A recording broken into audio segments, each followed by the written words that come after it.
Janine. Oui. Janine, on s'en va en ligne droite vers une enquête royale sur les services sociaux au Québec. Janine, je te prédis, une enquête publique sur les services sociaux, ça n'a plus de maudit bon sens. Qu'est-ce qui se passe? Ces femmes-là les travailleuses sociales font n'importe quoi, excepté ce qu'elles devraient faire. Il y a eu des articles. Ils sont rendus, ils ont le nez fourré dans la psychiatrie, ils bossent des départements de psychiatrie, et ils ne s'occupent pas des personnes pour lesquelles elles sont payées. Qu'est-ce qu'il va falloir faire? Une enquête publique. Une enquête publique, parce que ça a été enquête publique sur la DPJ, enquête publique sur les services sociaux. Ça coûte des tas de millions, ça produit rien, ce monde-là. L'efficacité. Les enquêtes publiques, Pierre, faut que ça débouche sur quelque chose aussi. Non, parce que ça les gêne. Les femmes haïssent ça se faire enquêter. C'est pour ça que je dis. C'est un milieu de bonnes femmes. Alors, si tu fais une enquête publique, ça va leur foutre les jetons, puis là, ils vont commencer à réfléchir. En tout cas, parce que il y a eu des gros reportages à la télé. Il y a eu une série d'articles, mais plusieurs articles. C'est quand, là? À l'automne. Et ça retombe comme de la poussière. Ça retombe au sol. Puis en ligne, ici, on en a, là, plein. Janine, oui. Les services sociaux et la DPJ, c'est un cartel. C'est un cartel, je te le dis. Mais il va falloir... Et j'ai pas de problème avec les femmes. Il y en a quelques bonnes là-dedans, mais elles sont complètement neutralisées. Ils font n'importe quoi. Je te dis, à certains endroits, sont en charge des infirmières psychiatriques. Alors une infirmière en charge d'un département interne, une travailleuse sociale. En charge d'un département interne de psychiatrie. Allô? Allô? Alors que des femmes comme il y a, des familles comme sont laissées à eux-mêmes. Puis on espère qu'ils vont tenir le coup le plus longtemps. Ma petite madame, vous avez pas l'air de filer bien fort. Hein? On va vous envoyer un psychologue. C'est à peu près ça. Ça n'a pas de bon sens. Ça fait 18 ans qu'elle supporte, qu'elle fait des démarches. Je comprends très bien son cas, là. Puis là, on y sort toutes sortes de mots, de l'audimutité, puis il est dysphasique, puis il y a tout le jargon de l'Université de Montréal dans son dossier. Puis votre père vous dit que c'est probablement un enfant qui est autiste. Voyons, c'est déficient. Écoute, 73, 80 quotient intellectuel, l'intelligence limite, et puis avec toutes sortes d'autres symptômes.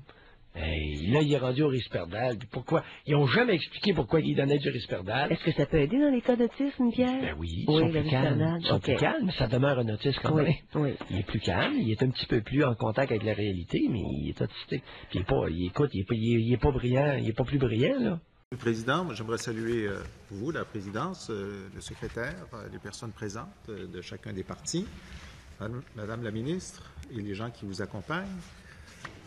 Nous allons parler ce soir d'abord de protection de la jeunesse. Alors, j'aimerais lire, pour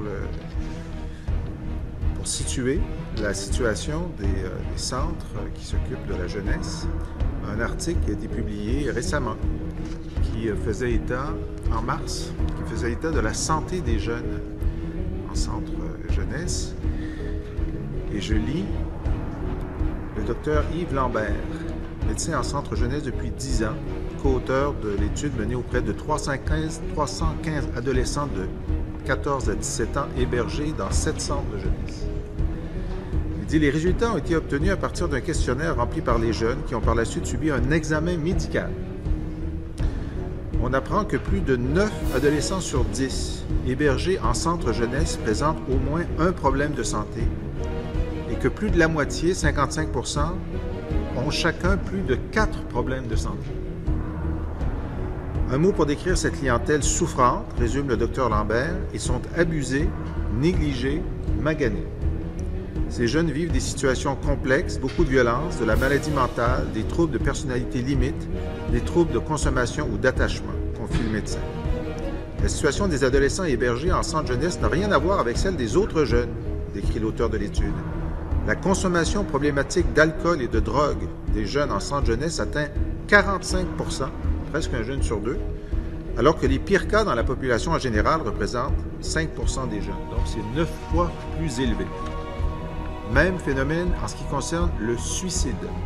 Les jeunes qui vivent en centre jeunesse tentent de mettre fin à leur jour presque 3 ou 4 fois plus que les autres adolescents, observe-t-il.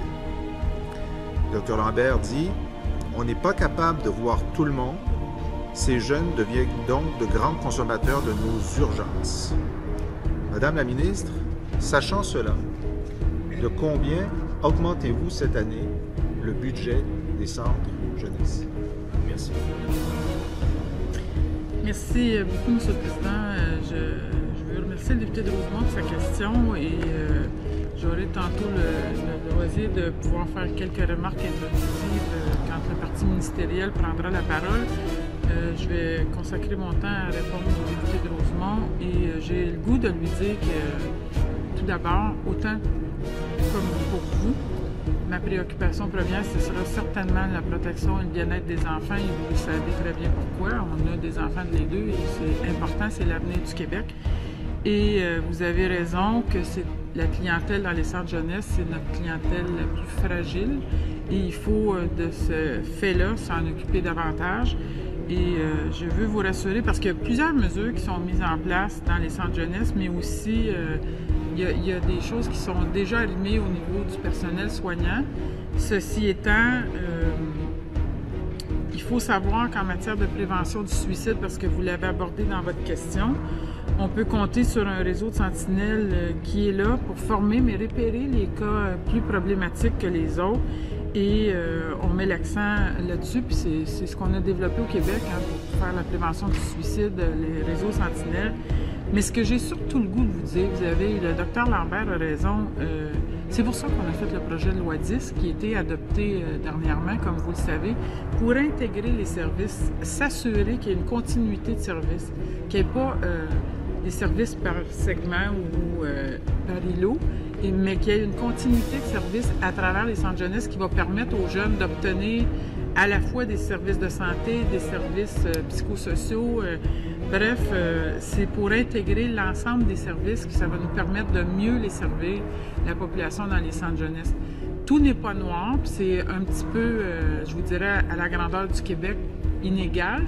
Mais on vient d'adopter la loi, puis en mettant en réseau tous les établissements, puis en ayant à travers chaque CIS, les centres intégrés de santé et services sociaux, ce que le ministre de la Santé a mis sur pied, ça va nous permettre justement cette intégration de services qui va faire en sorte qu'on va améliorer la qualité de vie des jeunes. S'ils sont rendus là, il y avait des problématiques dans leur vie. Il faut pouvoir les aider à s'en sortir. La question que je vous posais, c'est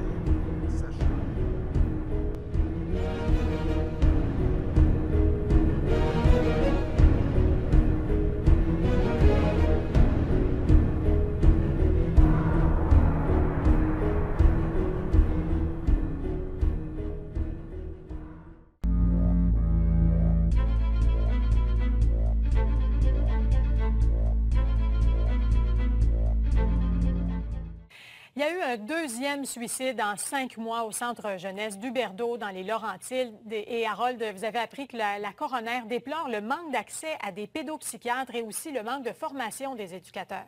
Mélanie, il y a environ une semaine, on dévoilait un premier rapport du coroner. C'est survenu en mars 2014. C'est un jeune, Guillaume Bonnier-Crépeau, qui s'est suicidé. 7 mois plus tard, ce jeune homme qui avait 16 ans, presque 17 ans, Mathias Boivin, est également passé à l'acte. Ce jeune homme avait été admis au centre jeunesse Huberdeau en 2011. Il avait des problèmes de comportement, entre autres de nature sexuelle. Il était très suivi, très encadré par des psychologues. Il se rendait même à l'Institut Philippe Pinel en clinique externe afin de consulter un psychiatre. Il était médicamenté. Mais à un moment donné, quelques jours avant sa mort, au mois d'août 2014, il y a eu comme une diminution de la surveillance, manque de communication, semble-t-il, entre l'équipe soignante et les éducateurs, même qu'il avait fait un geste de strangulation. Puis vous voyez, il avalait des morceaux de céramique, des punaises, des clous. En un mois, en juillet 2014, il avait été conduit 7 fois aux urgences de l'hôpital de Saint-Jérôme. Mais toujours est-il qu'il est passé à l'acte et la coroner donc remet en cause la formation des éducateurs, mais également le manque de pédopsychiatres. Et voici sa recommandation. La coroner recommande aux 6 des Laurentides, c'est les anciennes agences de la santé, là, de mieux offrir les services, de prendre les mesures nécessaires afin de réduire les délais d'attente pour la population jeunesse en santé mentale. Écoutez, dans les Laurentides, ça prend 260 jours en moyenne pour voir un pédopsychiatre. Il n'y a pas de lit d'hospitalisation. J'ai rencontré la présidente des psychiatres du Québec. La voici. Quand ceux-ci sont bien formés à détecter précocement, bien, la référence va se faire plus rapidement.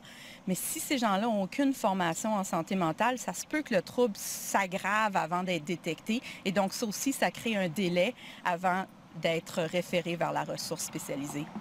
Et Harold, oui, l'avocat Jean-Pierre Ménard, lui, qui demande l'intervention du ministre de la Santé. Oui, il aimerait une commission d'enquête. Il trouve que c'est pas normal qu'il y ait eu 2 suicides en peu de mois puis qu'on ait pris des mesures correctives plusieurs mois après le premier, même le deuxième suicide. Je vous laisse entendre Maître Jean-Pierre Ménard. On est plus à des enquêtes du coroner. Ça sera une enquête publique pour déterminer vraiment qu'est-ce qui s'est passé ici. Comment c'est fait qu'on a 2 morts, 2 jeunes qui se suicident en peu de temps avec des lacunes importantes dans le fonctionnement du système de santé, dans le fonctionnement de la surveillance, de la prise en charge, du suivi. Et je dois vous dire qu'il y a un rapport qui a été remis cette année qui disait qu'il y a presque 50 des jeunes dans les centres jeunesse qui ont des problèmes de santé mentale. Il n'y a que 200 pédopsychiatres au Québec, donc un grave problème. Et ça ne veut pas dire que les jeunes qui sont à la DPJ ont des services plus rapides que les autres. Non. Un reportage à suivre un peu plus tard. Et 260 jours, c'est une éternité quand les jeunes ont besoin de services rapides. Puis ça, c'est une moyenne, hein? Oui, il y en a pour qui c'est plus long. Merci beaucoup, évidemment. Harold. Merci.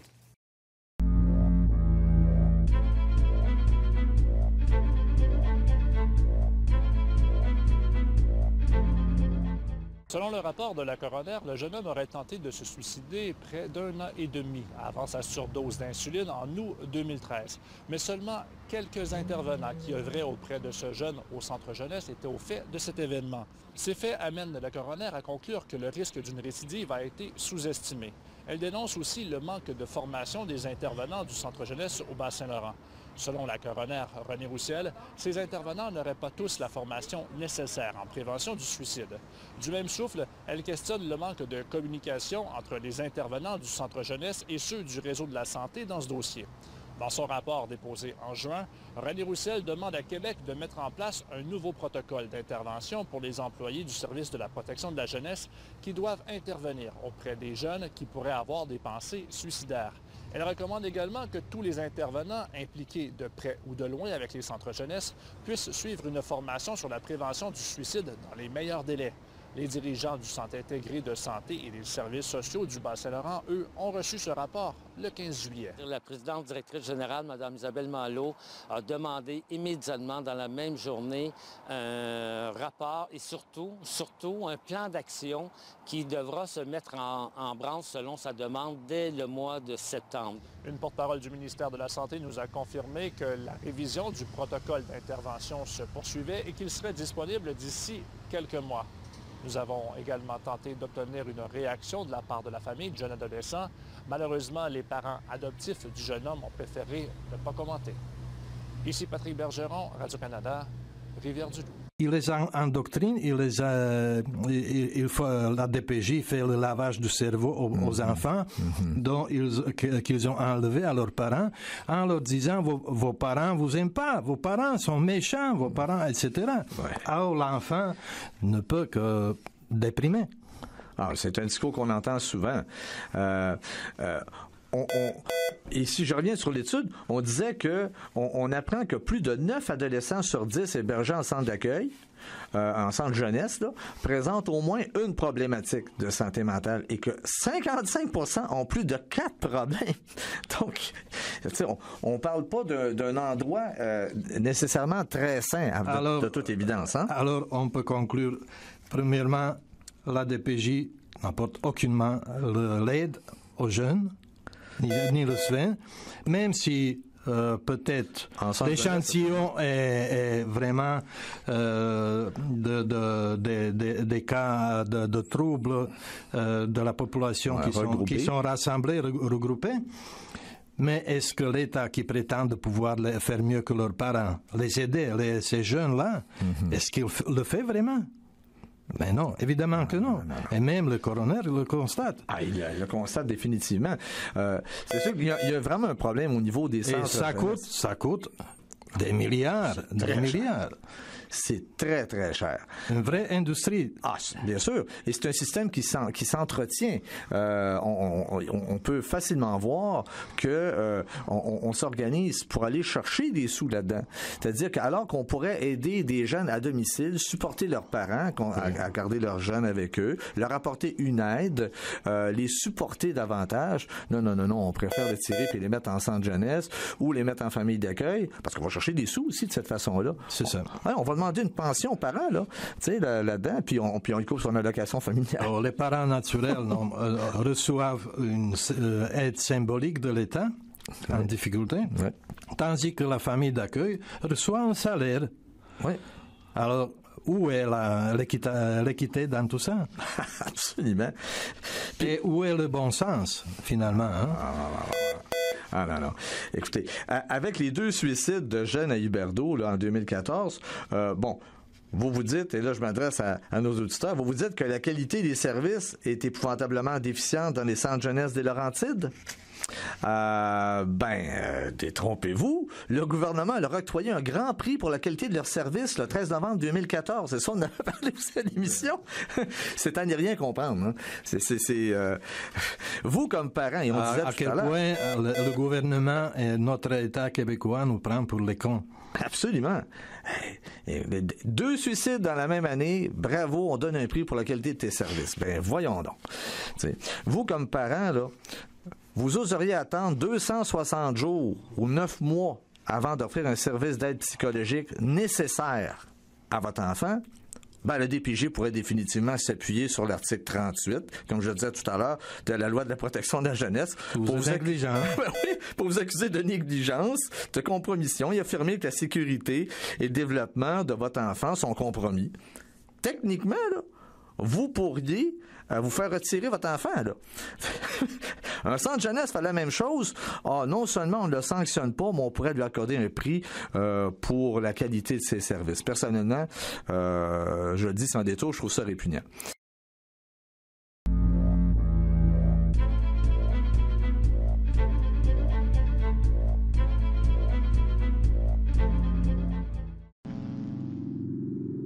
In the near future, Earth is dominated by a powerful world government.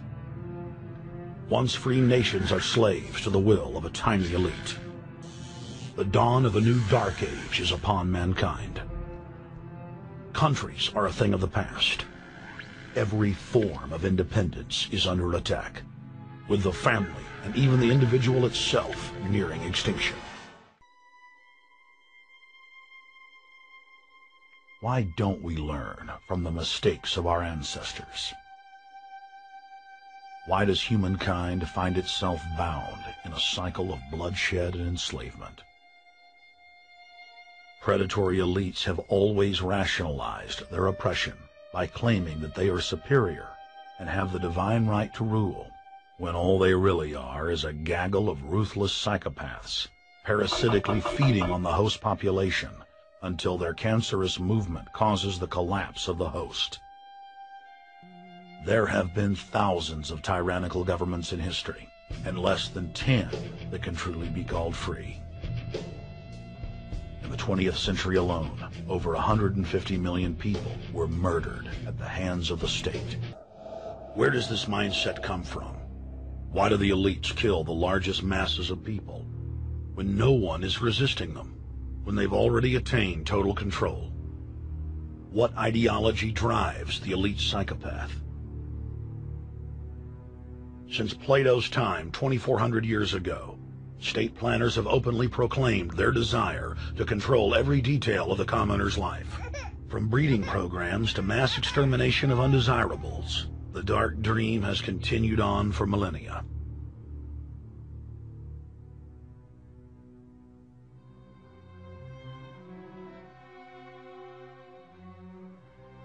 The scientific rationale for tyranny has always been attractive to elites because it creates a convenient excuse for treating their fellow man as lower than animals. Robert Thomas Malthus, famous for saying that a mass food collapse would be helpful because it would wipe out the poor. His fictional scenario would later be called a Malthusian catastrophe. Malthus is important because his ideas led to the rise of a new scientific field that would dominate the course of human history for the next 200+ years. Charles Darwin, an admirer of the Malthusian catastrophe model, developed the theory of evolution, its chief tenet being the survival of the fittest. With the help of T.H. Huxley, known as Darwin's bulldog for his strong support of Darwin's theories, Darwin's theories were pushed into wide acceptance among key scientific circles throughout England and then the world. Darwin's cousin, Francis Galton, credited as the father of eugenics, saw an opportunity to advance mankind by taking the reins of Darwin's evolution theory and applied social principles to develop social Darwinism. The families, Darwin, Galton, Huxley, and Wedgwood, were so obsessed with their new social design theory that they pledged their families would only breed with each other. They falsely predicted that within only a few generations, they would produce supermen. The emerging pseudoscience was only codifying the practice of inbreeding, already popular within elites for millennia. The four families experiment was a disaster. Within only 2 generations of inbreeding, close to 90% of their offspring either died at birth or were seriously mentally or physically handicapped. The moneyed class of the planet, and particularly the royal families of the world, who were already obsessed with breeding and filled with a predatory disdain for the underclass, seized on the new science and began aggressively enforcing its aims worldwide.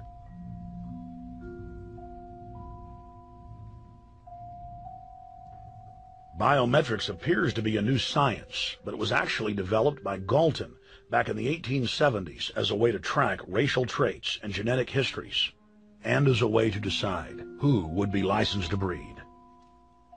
In 1904, the Cold Springs Harbor Research Facility was started in the United States by eugenicist Charles Davenport with the funding of prominent robber barons Carnegie, Rockefeller, and Harriman. In 1907, the first sterilization laws were passed in the United States. Citizens with mild deformities or low test scores on their report cards were arrested and forcibly sterilized. In 1910, the U.S. Eugenics Record Office was set up. By then, the British had created the first network of social workers, expressly to serve as spies and enforcers of the eugenics race cult that was rapidly taking control of Western society. The social workers would decide who would have their children taken away, who would be sterilized, and in some cases, who would be quietly murdered.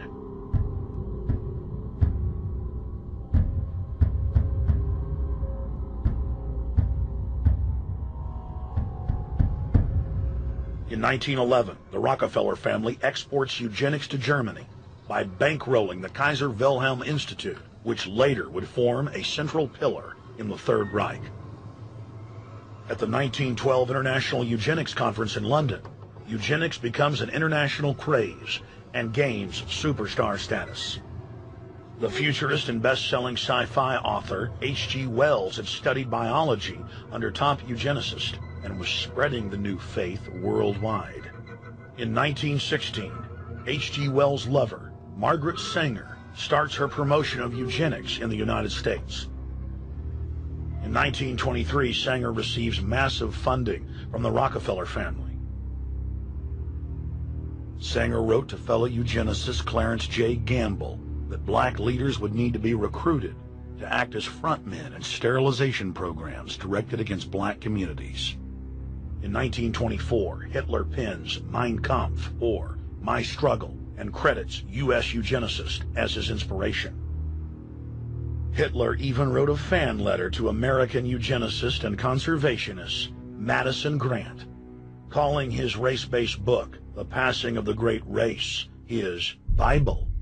Hitler developed the plan for mass extermination of the Jews and what he called other sub-races, as well as the handicapped from Grant.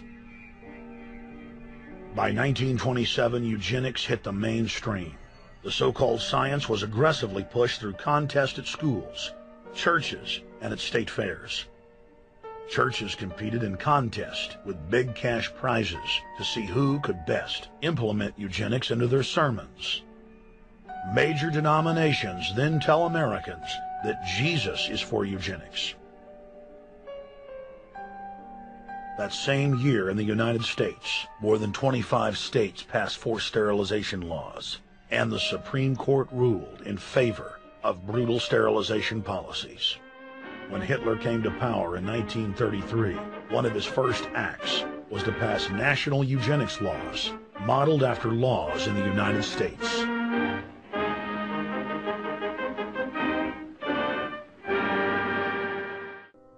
By 1936, Germany had become the world leader in eugenics for taking effective actions to sterilize and euthanize hundreds of thousands of victims.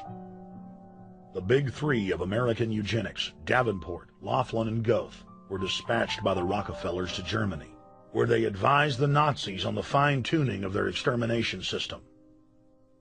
With the strong support of the U.S. and England, Germany had gone over the edge, and tens of millions would pay with their lives. At the end of the war, the Allies protected from prosecution the very Nazi scientist that had tortured thousands of people to death. The Nazi brand of eugenics had embarrassed the elites, but they had no intention of stopping their plans. The Allies literally fought with each other over who would get top Nazi eugenicist. It didn't matter if the SS doctors had tortured tens of thousands to death. They were free to go. The Angel of Death, Joseph Mengele, and his boss, Ottmar von Verscher, were not prosecuted, and von Verscher even continued his work in Germany after the war. Eugenicists were angry that their great work had been exposed. They then scrambled to camouflage their agenda. Eugenics Quarterly became Social Biology. The American Birth Control League became Planned Parenthood. New terms like transhumanism, population control, sustainability, conservation, and environmentalism replaced racial hygiene and social Darwinism. Many eugenicists of the previous period engaged in what they called crypto-eugenics. Purposefully taking their eugenics beliefs underground, they became highly respected anthropologists, biologists, and geneticists in the post-war world. Aldous Huxley, author of Brave New World and brother of Julian Huxley, gave a speech at Berkeley in 1962, shortly before his death. He admitted that his best-selling book, Brave New World, written in 1932, was based not on fiction, but on what the elite were actually planning to implement. And here I would like briefly to compare the parable of Brave New World with another parable which was put forth more recently in George Orwell's book, 1984. I'm inclined to think that the scientific dictatorships of the future, and I think there are going to be scientific dictatorships in many parts of the world, will be probably a good deal nearer to the Brave New World pattern than to the 1984 pattern. They will be a good deal nearer, not because of any humanitarian qualms in the scientific dictators, but simply because the Brave New World pattern is probably a good deal more efficient than the other. That if you can get people to consent to the state of affairs in which they are living, the state of servitude, the state of being, well, it seems to me that the nature of the ultimate revolution with which we are now faced is precisely this, that we are in process of developing a whole series of techniques which will enable the controlling oligarchy, who have always existed and presumably always will exist, to get people actually to love their servitude. People can be made to enjoy a state of affairs which, by any decent standard, they ought not to enjoy.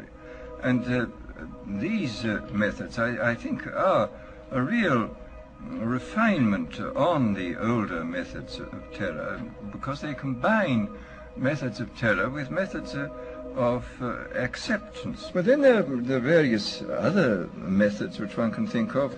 There is, for example, the pharmacological method. This was one of the things I talked about in Brave New World. The result would be that, I mean, you can imagine euphoric, which would make people thoroughly happy even in the most abominable circumstances. I mean, these things are possible.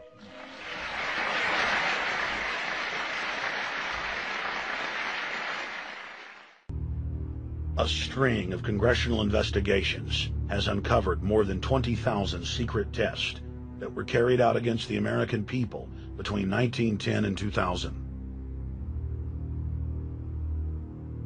One well-known eugenics study, the Tuskegee Syphilis Project, killed hundreds of blacks and spanned 40 years until whistleblowers exposed it in 1972.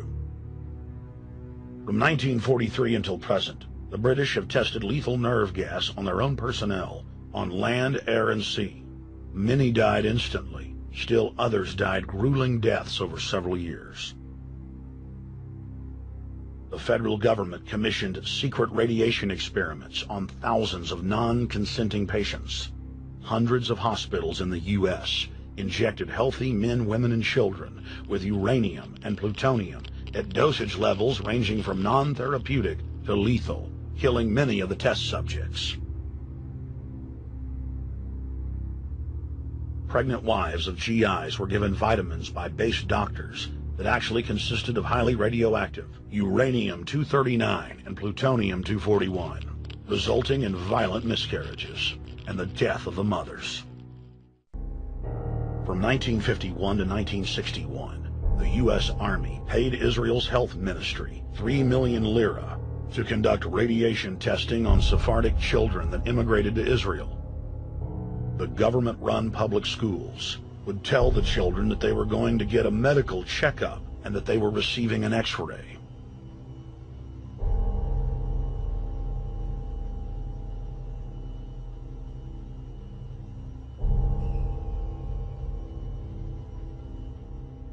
The Pentagon had already radiated more than 4,000 institutionalized children in the United States, many of which had died.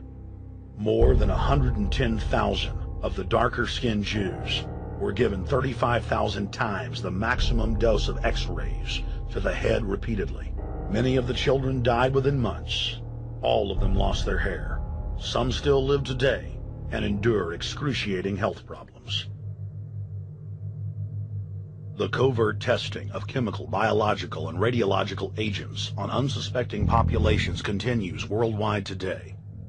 From 1940 to 1979, the vast majority of the British population was sprayed by aircraft more than 2,000 times with deadly chemicals and microorganisms without ever being told. In 1968, the Pentagon tested a deadly bioweapon on New York subways and placed personnel in local hospitals to monitor the effects. Aggressive sterilization of men and women continued in many states until the mid-1980s.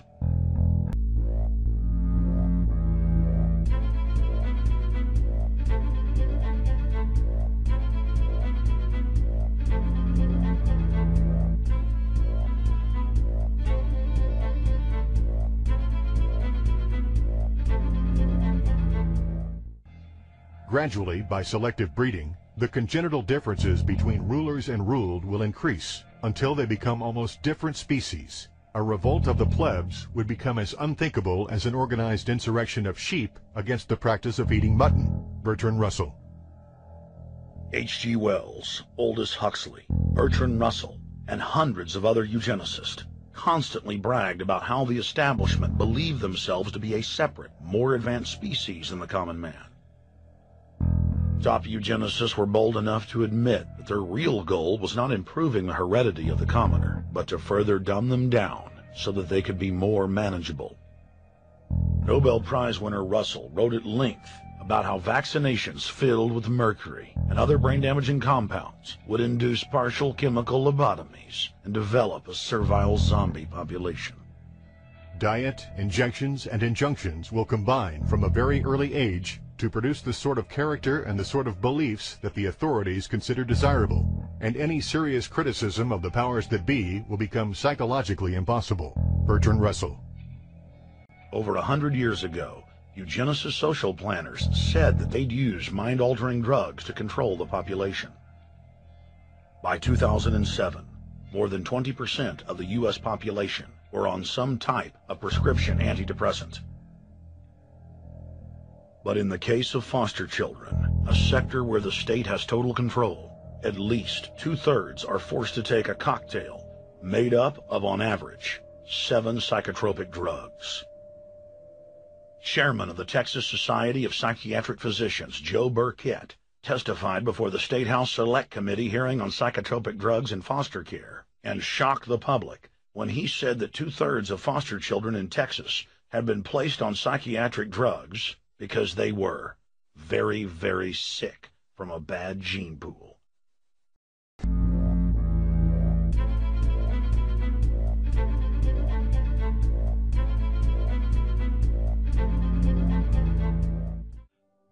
The Western world is now implementing eugenics pre-crime policies. Fetuses are now being pre-screened according to family histories of crime.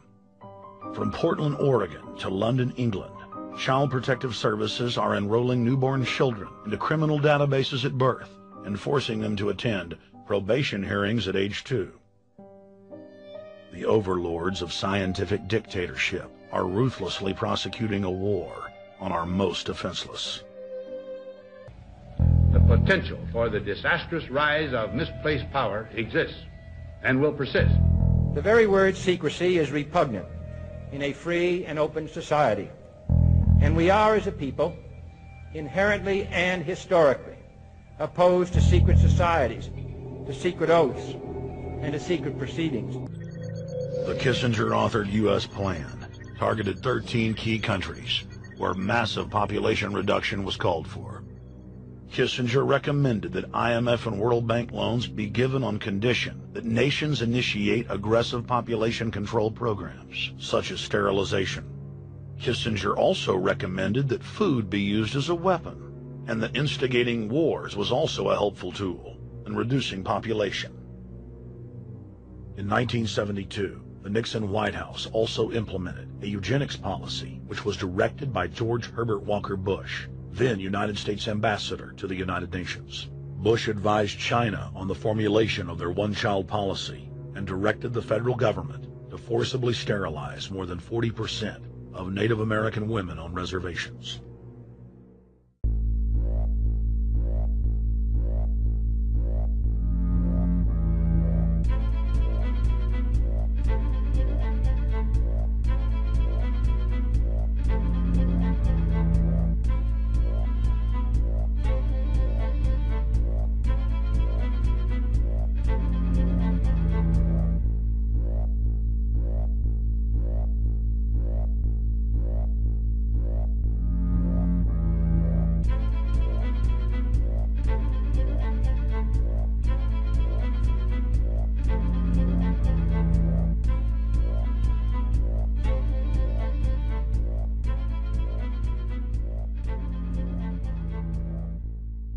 In the 1870s, the federal government, partly in order to meet its obligations to educate Aboriginal children, began to play a role in the development and administration of these schools. Two primary objectives of the residential school system were to remove and isolate children from the influence of their home, families, traditions, and cultures, and to assimilate them into the dominant culture. These objectives were based on the assumption that Aboriginal cultures and spiritual beliefs were inferior and unequal. Indeed, some sought, as was infamously said, to kill the Indian in the child. Today, we recognize that this policy of assimilation was wrong, has caused great harm, and has no place.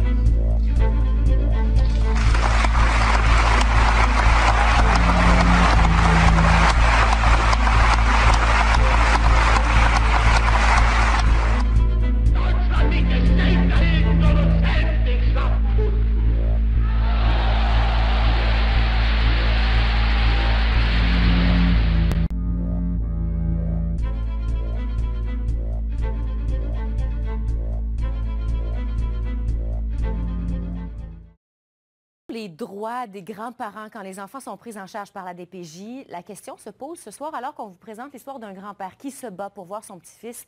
Et Marie-Pierre, il a l'intention de faire tout ce qu'il peut pour avoir la garde de l'enfant. J'ai rencontré un homme complètement détruit aujourd'hui. Imaginez si vous êtes grand-parent qu'on vous empêche de voir vos petits-enfants et qu'en plus vous devez vous battre pour peut-être y arriver à un moment donné. Donc c'est un grand-père épuisé que je vous présente ce soir, mais qui est vraiment déterminé. Tout ce qu'on avait le droit, nous l'ont enlevé. Ce grand-père de la région de Trois-Rivières se bat depuis des mois. Il réclame des droits de visite auprès de son petit-fils. Mais la direction de la protection de la jeunesse s'y oppose. Quand ma fille est décédée, dernièrement, ils ont décidé, eux autres, qu'on verrait le petit une fois par mois. Ils ont commencé à nous tasser tranquillement. C'est de même qu'on est arrivé le 7 novembre, ça veut dire que plus d'enfants. C'est que la DPJ lui reproche de perturber son petit-fils âgé d'une dizaine d'années, en lui promettant qu'un jour, il pourra revenir habiter chez lui. Moi, je dis à l'enfant que je continue mes démarches. Il vous questionne? Oui, c'est l'enfant qui me questionne toujours. Je dis jamais de quoi à l'enfant sans que lui me questionne. Puis, mettons qu'ils n'ont pas aimé ça. La DPJ doit avoir des motifs sérieux pour empêcher tout contact entre des grands-parents et leurs petits-enfants. Les décisions, nous dit-on, sont toujours prises dans le meilleur intérêt de l'enfant. La loi dit que les parents ou les personnes qui remplacent les parents ne peuvent faire obstacle à ces relations que s'il y a des motifs graves et que c'est vraiment dans l'intérêt des enfants de couper les liens avec les grands-parents. Ça, c'est dans le Code civil. Au fond, la même règle s'applique dans le cadre d'une intervention de la protection de la jeunesse. Si le grand-parent sent que ses droits sont bafoués, il n'y a qu'une seule issue possible. Le grand-parent a un recours possible devant le tribunal. Il peut soumettre la situation de l'enfant et sa demande de maintien de relations personnelles au tribunal, et c'est le tribunal qui devra prendre une décision. C'est d'ailleurs sur ce recours que s'appuie maintenant ce grand-père qui veut retrouver le droit de voir son petit-fils à tout prix. Ça fait 8 mois que ma fille est morte, 9 mois que ma fille est morte. Ça fait 9 mois qu'elle joue avec moi. On va brasser, c'est sûr qu'on va brasser. Je laisse ça pour ça de même. Je vais avoir mon petit. L'homme a déjà amorcé les procédures auprès d'un avocat. Il a bien l'intention d'amener sa cause devant les tribunaux. Marie-Pierre Bouchard, Radio-Canada, Trois-Rivières.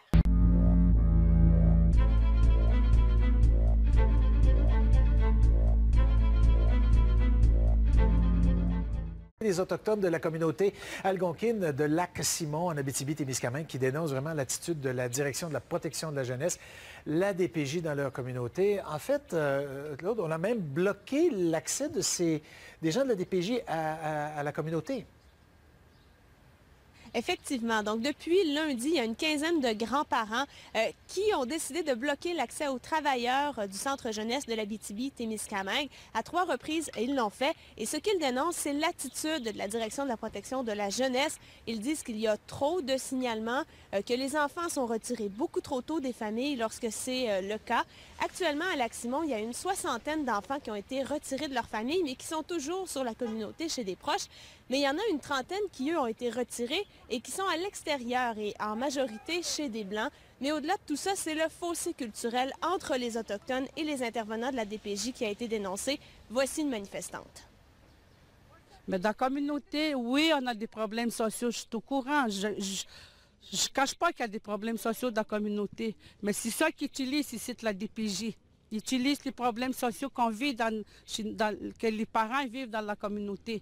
C'est avec ça qu'ils ont du pouvoir au tribunal, dans nos familles puis au tribunal. Ils utilisent l'honnêteté des parents. Les parents ici là, sont bien honnêtes, sont capables de dire la vérité, mais ils utilisent cette vérité-là. Bon, alors de toute évidence, il y a une impasse. Alors qu'est-ce que le centre de jeunesse fait pour dénouer cette crise-là? Alors, il y a 2 rencontres qui ont déjà eu lieu sur la communauté. Il y a un plan d'action qui a été proposé par le Centre jeunesse. Et le Centre jeunesse dit qu'il fait beaucoup d'efforts pour adapter ses politiques. Voici un des porte-paroles. C'est sûr que mardi, on a entendu des gens insatisfaits. Nous, on sait à l'interne qu'on a aussi des gens satisfaits des services. Et s'il faut, effectivement, compte tenu de la situation actuelle, quand on dit qu'on est prêt à s'asseoir et à mettre ça par écrit, s'il y a des choses qu'il faut améliorer puis qui ont peut-être été échappées, bien, on va les rattraper. Alors, on sait que ce matin, l'intention des Autochtones était de maintenir le blocus jusqu'à ce qu'ils aient un plan d'action par écrit et jusqu'à ce que tous les intervenants du centre jeunesse aient été avisés par leur direction de la situation. Ouais, des situations qu'on retrouve et qu'on voit ailleurs, comme ça au Canada, c'est pas tout à fait unique, mais bon, c'est une réalité. Merci beaucoup, Claude. We're talking about children that were tortured, that were kidnapped, that were put into cells, that had to take tons of experimental drugs, chained and whipped.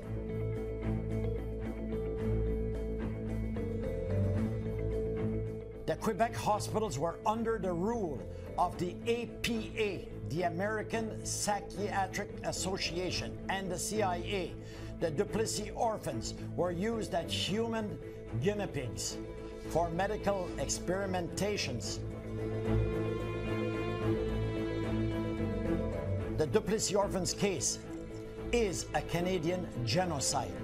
More than 100,000 Duplessis orphans have disappeared or murdered. Innocent children were falsely labeled mentally retarded and illegally warehoused into psychiatric hospitals.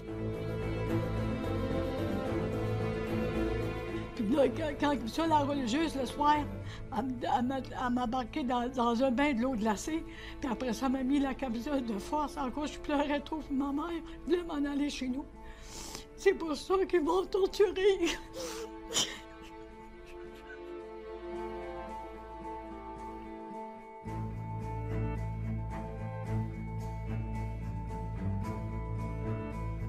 Quand elle est sortie à la télévision, j'ai dit à mon mari, il faut que je leur dise à mes enfants. Parce qu'ils vont dire, ma mère a été dans une psychiatrie, ça n'a pas de bon sens. Every time that something came up that in the newspapers or television, it turns always into a massive cover-up.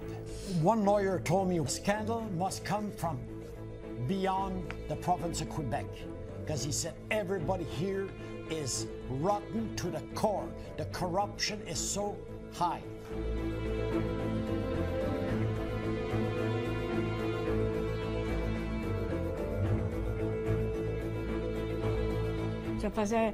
Moi, j'ai rentré à l'âge de 11 ans, je suis sortie là à 17 ans et demi. C'est grâce à ma sœur qui a des articles, qui a pu me sortir de là à l'hôpital psychiatrique. Bien, c'est là que j'étais contente de sortir de là. Je n'étais plus capable. J'avais trop de souffrance, je souffrais trop.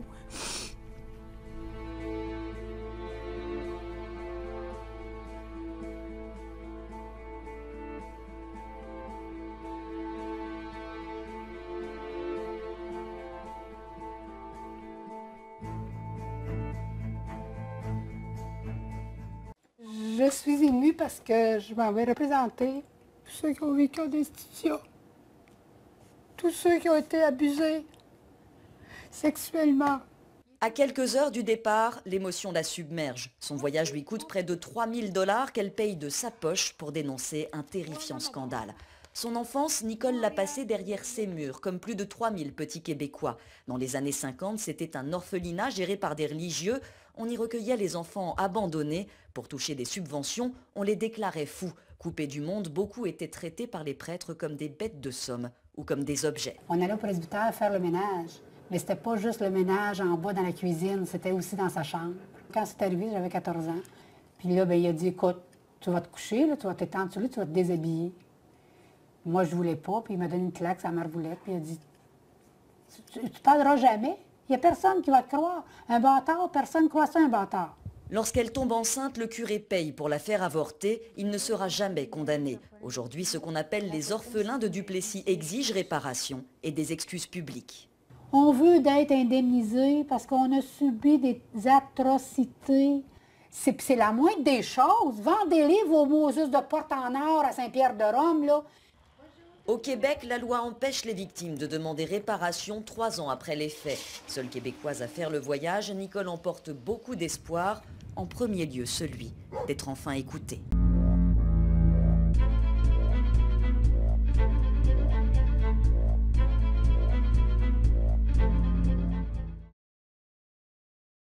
They don't want you to know the truth, and I guess they're good at hiding it.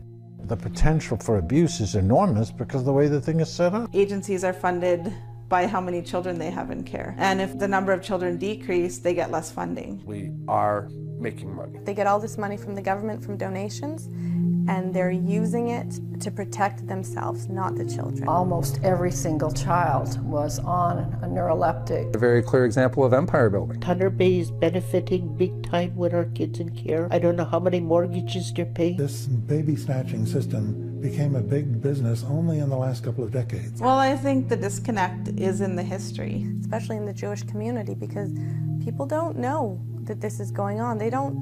People find it so hard to believe that a children's aid society could act maliciously.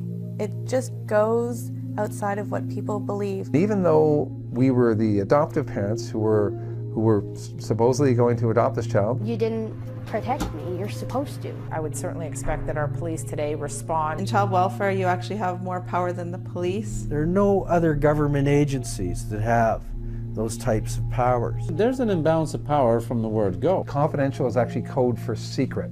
We'd like to keep it a secret. They're conducting themselves against the law. Tell government, when are you going to wait for another boarding school before all these kids come of age and start having lawsuits with them? Is that what they're waiting for? Be bold. Be a leader from time to time, for God's sake. Do something.